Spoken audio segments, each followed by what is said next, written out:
Nice work, Rainbow Dash. Ponies are thoughtful, compassionate, reasonable creatures. We might sometimes be driven to violence, but most ponies, most of the time, are simply trying to do the best that they can. However, now and then, ponies can go a bit off. I don't think that Twilight would have left Discord in that place if she hadn't been obsessed with finding a final solution to the war. I think that, in better times, we would have demanded that Luna and Golden Blood stop tormenting and using him. Likewise, in certain circumstances, I take defeat particularly hard. Far more than just my usual screw-ups. These sort of things happen. Like right now. Clippers! Glory muttered, holding out a hoof. I pulled the electric clippers off the shelf. Apparently, this was a heavy-duty model for preparing patients for surgery. Glory, are you sure you need to do this right now? Clippers!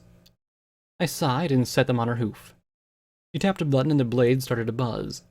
Without another word, a shower of rainbow mane cascaded around her shoulders. Heh! You won't change color, huh?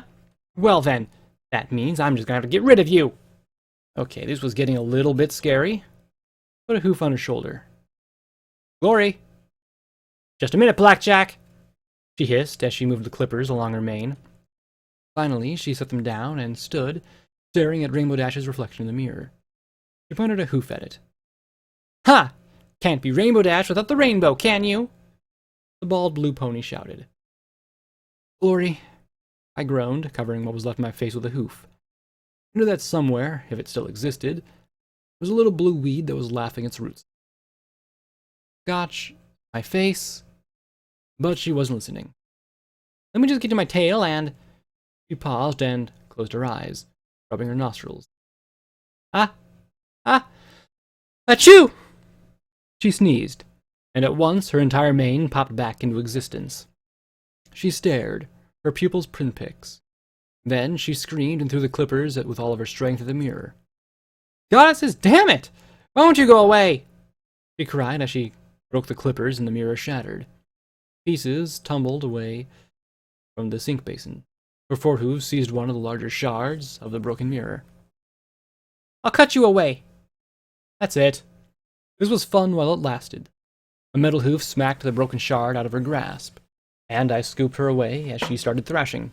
No! No! I can't look like this! I can't! Being a Dashite was better than being a Dash! She screamed, and I had to admit that Rainbow Dash sure was a fighter. But I had cyber limbs.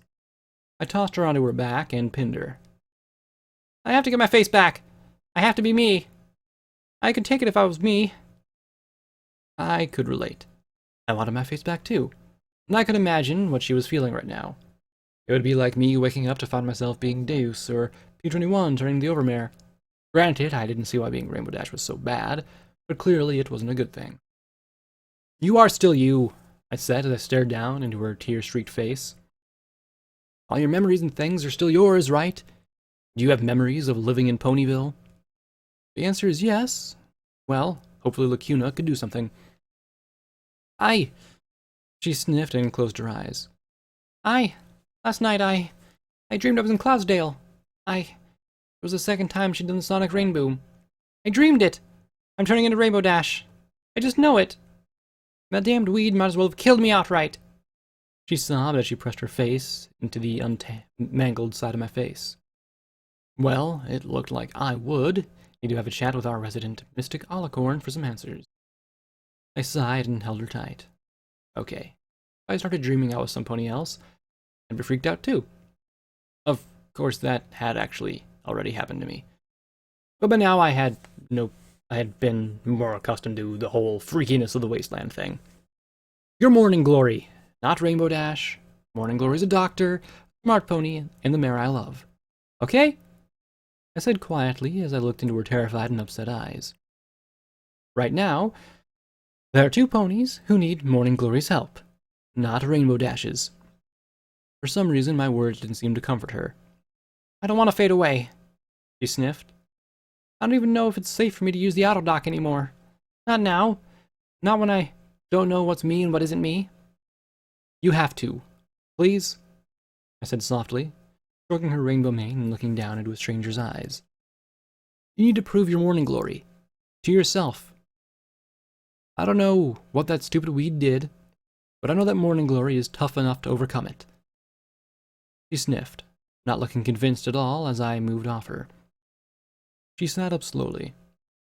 I know, it's just waking up and finding you've turned into the most hated pony in the skies. She curled her wings around her. I haven't even been able to fly since we got here. I was resigned to being on the ground. Happy, even, as long as I was with you. But now I'm scared to death that if I do fly somewhere, I'll be more Rainbow Dash and less Morning Glory. I don't think you hated her. But Pegasus thought she was a hero, I replied as I sat down next to her. She shook her head. It's much more complicated than that. Yes, Rainbow Dash is one of the greatest Pegasi in history. She's right up there with Commander Hurricane. Nay, mystic status. But Pegasi, well, some of us have a way of tearing our heroes down too. Rainbow Dash might have been awesome, but she also got tens of thousands of Pegasi killed. Some enclaves speculate that the first strike at Cloudsdale was an attempt to kill her personally, not just a strike to destroy our capital. Then there was her turning her back on the enclave to help the surface. Historical figure, yeah, you can tolerate her. As a person, she trembled and sniffed. Look at me. First thing I did was call her an idiot. I sighed and shook my head. I'm sorry. I had no idea. At Tenpony, they were just mildly curious if I was related to Twilight. I can't imagine what they might have done if I magically became Twilight Sparkle. Thunderhead's a little bit better than most about her. We were completely tied in with the Ministry of Awesome, and so, in a way, she made us awesome too. But if Thunderhead found out about me, I don't know what they'd do. She shuddered. And the rest of the Enclave, Navarro especially, it could be ugly. They tried Rainbow Dash and Absitina a century ago and found her guilty of crimes against the Pegasus race. They disintegrated her in effigy. Well, good thing you're not Rainbow Dash, I replied firmly, staring into her eyes and daring her to disagree. Maybe not the best way to handle an identity crisis, but she didn't argue. I smiled. Now, can you transplant lungs and reconstruct faces, Morning Glory? I felt a little cheesy trying to channel Mom's buck-up speech, but she was head of security and had to be able to get through to people. She gave a little smile. Yeah, I think so. It should be easy with the autodoc and compatible organs, but where did you get them? Did you have Sanguine grow them for you? She asked as she shook off bits of rainbow mane that clung to her. I looked away. Something like that. Doesn't matter now, though. Gone and buried. Too bad, he sighed. That kind of technology would have been incredibly useful. A pity it had to be under the control of a monster. I thought of the flux being sucked out of Discord. There were other drawbacks to it, too. Suffice to say that it's better to not think about it. Hopefully, she'd leave it at that. She looked curiously at Boo, who was curled up in the hospital room bed and watching her with quiet, dull expression. This is... well, I'm calling her Boo. She was living in the tunnels under hippocampic research. Doesn't have a cutie mark, Glory said as she peeked at the white pony's flank. I've heard of late bloomers, but she's our age, Blackjack. And I thought I took forever getting mine. Then she glanced at the rainbow bolt and sighed. I wondered if it was an illusion, or a sign that something deeper had changed in Glory. I don't think you ever told me how you got yours, I said as Boo crawled off the bed and shook herself. Together, we walked towards the operating room. She smiled awkwardly. It's silly. I was studying for my graduation finals. I had to get a top score to advance for advanced placement at Thunderhead's medical program. Every pony expected me to get a perfect grade, but it was just not happening.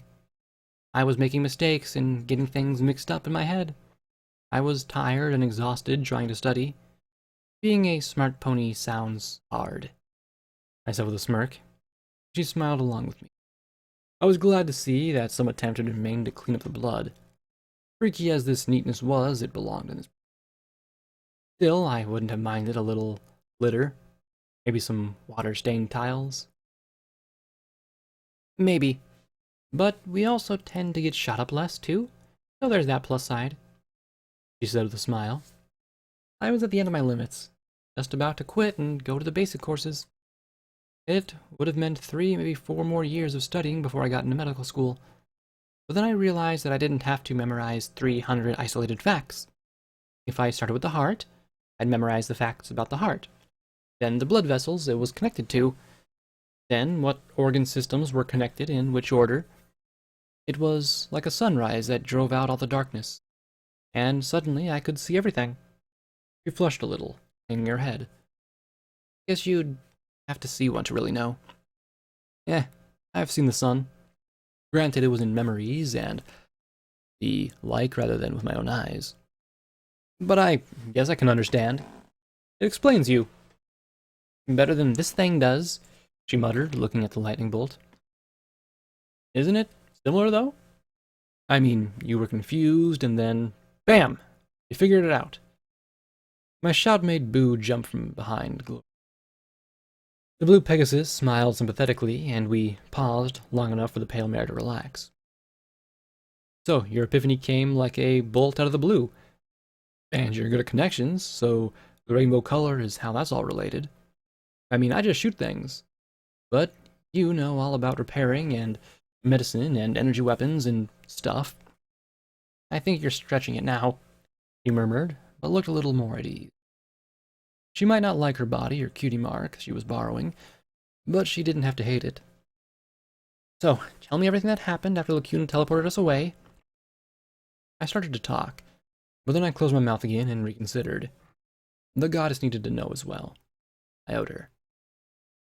I'd like Lacuna to hear too. And Scotch as well. Why don't you tell me what I missed here? A very frantic 5 minutes? Laura replied.